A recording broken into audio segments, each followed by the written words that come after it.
Coil சமையல் viewers நிறைய பேர் கேட்டுக்கிட்டே இருக்கீங்க, ஏதாவது ஒரு பிசினஸ் பண்ணணும் அப்படின்ட்டு, அது ஏதாவது கத்துக்கணும் அப்படின்னு நிறைய பேருக்கு ஒரு ஆர்வம் இருக்கும். பல பேருக்கு வெளியில போய் கத்துக்கிறதுக்கு நேரம் இருக்காது. ஆனா வீட்ல இருந்து கத்துக்கிறதுக்கான ஒரு வாய்ப்பை பத்தி தான் நான் இன்னைக்கு சொல்ல போறேன்.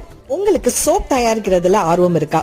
உங்களுக்குன்னு ஒரு சொந்த பிராண்ட் உருவாக்கணும், அதை வெற்றிகரமா கொண்டு போகணும்ன்ற ஆர்வம் இருக்கா? இதுக்கான வாய்ப்பு ஆகஸ்ட் 18ஆம் தேதி ஆன்லைன்ல கிளாஸ் எடுக்கிறாங்க. ஆரண்யா ஸ்டோர் அவங்க தான் 4 ஆண்டுகளா இந்த வகுப்பு எடுத்துக்கிட்டு இருக்காங்க. சோ உங்களுக்கு சோப் மேக்கிங் பேசிக்ல இருந்து ஆரம்பிச்சு அட்வான்ஸ் வரைக்கும் ரொம்ப தெளிவா உங்களுக்கு சொல்லி கொடுக்கறாங்க. இவங்க கிட்ட நிறைய விதமான soap making classes, skin care, hair care இந்த மாதிரிலாம் கிளாஸஸ் எடுக்கிறாங்க. ஃப்ரெஷ்ஷான ஃப்ரூட்ஸ் வச்சு எப்படி செய்யணும் அப்படின்றதையும் சொல்லி கொடுக்குறாங்க. போல நிறைய விஷயங்கள் இவங்க கிட்ட இருக்கு. சொந்தமா ஒரு பிராண்டை உருவாக்கி உங்க திறமைகளை உலகத்துக்கு காமிக்கணும் அப்படின்னு நினைச்சீங்கன்னா இன்னைக்கு மேலும் இதை பத்தின டீடைல்ஸ் வேணும் அப்படின்னா கீழே கொடுத்துருக்க அந்த கான்டாக்ட் நம்பர்ல அவங்கள தொடர்பு கொள்ளுங்க. அடுத்த ஒரு இன்ட்ரெஸ்டிங்கான வீடியோவில் சந்திப்போம். நன்றி.